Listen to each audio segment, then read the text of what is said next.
بسم اللہ الرحمن الرحیم۔ دوستو، مور کو جنت سے کیوں نکالا گیا؟ آئیے جانتے ہیں۔ اس ویڈیو کو آخر تک ضرور دیکھیے گا۔ دوستو، مور جتنا خوبصورت ہے اس سے کہیں زیادہ جنت میں خوبصورت ہے۔ مور کی خوبصورتی پہ سبھی پرندے فدا تھے، لیکن ان سب خوبیوں کے باوجود مور سے ایسی کون سی خطا ہو گئی تھی جس سے اللہ تعالیٰ نے مور کو جنت سے نکال دیا۔ اللہ تعالیٰ نے جب حضرت آدم علیہ السلام اور اماں حوا کو پیدا فرمایا، اس کے بعد ان کو جنت میں بھیج دیا۔ وہ دونوں جنت میں بہت ہی پرسکون رہتے تھے، بہت ہی لذیذ میوے کھایا کرتے تھے، لیکن ایک اناج جس کو کھانے سے اللہ پاک نے انہیں منع فرمایا، اور وہ اناج گندم تھا۔ چونکہ شیطان حضرت آدم علیہ السلام کی وجہ سے جنت سے نکالا جا چکا تھا، اسی وجہ سے شیطان کی حضرت آدم علیہ السلام سے دشمنی ہو گئی تھی۔ شیطان یہ چاہتا تھا کہ وہ کسی بھی طرح حضرت آدم علیہ السلام کو جنت سے نکال دے اور ساتھ میں اماں حوا کو بھی جنت سے نکال دے۔ جب شیطان کو یہ خبر ہوئی کہ حضرت آدم علیہ السلام کو تمام میوے کھانے کی اجازت ہے لیکن گندم کھانے کی اجازت نہیں ہے، تو شیطان انتقام کی آگ دل میں لیے جنت کے دروازے کے پاس بیٹھ گیا اور 300 سال تک وہاں پر بیٹھا رہا کہ جنت کے دروازے سے کوئی باہر آئے اور شیطان اس سے بات کر سکے۔ ایک دن اچانک سے مور جنت سے باہر آ گیا۔ شیطان اس کو دیکھتے ہی بہت خوش ہو گیا۔ شیطان نے پوچھا، اے خوبصورت پرندے، تم کون ہو؟ وہ بولا، میں مور ہوں، اب تم اپنا تعارف کرواؤ۔ شیطان نے جواب دیا کہ میں عالم عربیہ کا ایک فرشتہ ہوں، میں اللہ پاک کی عبادت سے ایک پل بھی غافل نہیں ہوں، میں چاہتا ہوں کہ جنت میں جاؤں، وہاں کی نعمتوں کا اپنی آنکھوں سے مشاہدہ کروں۔ شیطان مور سے کہنے لگا کہ تم مجھے جنت کے اندر لے جاؤ، میں تمہیں 3 ایسی باتیں بتاؤں گا جس سے تمہیں ابدی زندگی حاصل ہوگی، تمہیں بڑھاپا اور بیماری نہیں آئے گی، تم ہمیشہ جنت میں رہو گے۔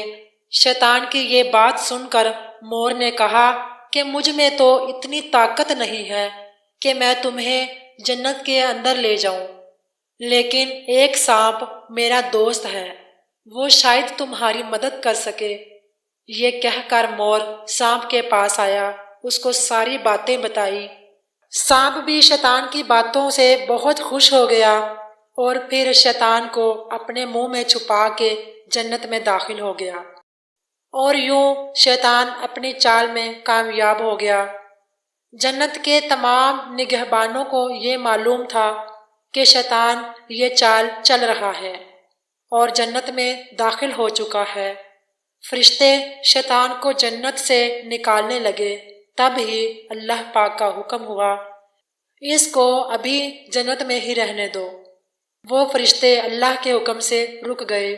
شاید یہ حضرت آدم علیہ السلام کا امتحان تھا۔ شیطان حضرت آدم علیہ السلام کے اور اماں حوا کے پاس جا کر اپنی محبت کا اظہار کرنے لگا۔ وہ دونوں شیطان کو پہچان نہ سکے کیونکہ ماضی کے مقابلے میں شیطان کی شکل تبدیل ہو چکی تھی۔ شیطان کہنے لگا کہ میں چاہتا ہوں کہ آپ دونوں ہمیشہ جنت میں اسی طرح زندگی گزارو، ہمیشہ خوش رہو۔ حضرت آدم علیہ السلام اس کی بات بہت غور سے سننے لگا۔ شیطان نے کہا، اگر آپ میری بات مان لیں تو آپ کو جنت کی اور بھی تمام سہولتیں ملیں گی۔ حضرت آدم علیہ السلام شیطان کے بہکاوے میں آ کر کہنے لگے کہ یہ کس طرح ممکن؟ شیطان کہنے لگا، گندم کا ایک دانہ اگر آپ دونوں چکھ لیں تو آپ کو ابدی حیات حاصل ہو جائے گی اور آپ جنت میں ہی رہیں گے۔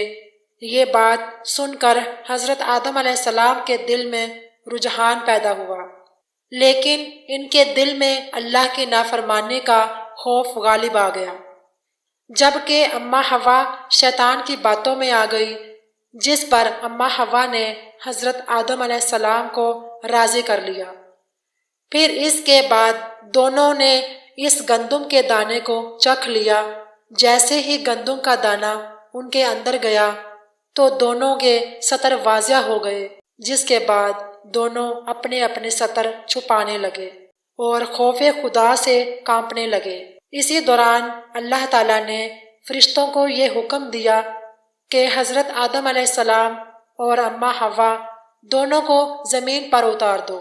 حضرت آدم علیہ السلام کو سری لنکا کے قریب نیچے زمین پر بھیج دیا، جبکہ اماں حوا کو جدہ کی سرزمین پر اتارا گیا۔ جن خوبصورت پیروں سے چل کر مور شیطان کو جنت کے اندر لے کر آیا تھا، وہی خوبصورت پاؤں اللہ پاک نے مور سے لے لیے۔ سانپ جو اپنے منہ میں شیطان کو چھپا کر لایا تھا، اس کے بعد منہ کی خوبصورت خوشبو کو چھین لیا، اس میں زہر ڈال دیا گیا۔ پھر مور کے ساتھ ساتھ سانپ کو بھی جنت سے نکال دیا گیا۔ محترم ناظرین، امید ہے یہ ویڈیو آپ کو پسند آئی ہوگی۔ ویڈیو کو لائک کر کے آگے شیئر کر دیجئے گا۔ نئے آنے والے دوست چینل کو سبسکرائب کر دیں تاکہ ہماری آنے والی ہر نئی ویڈیو آپ تک پہنچ سکے۔ اللہ حافظ۔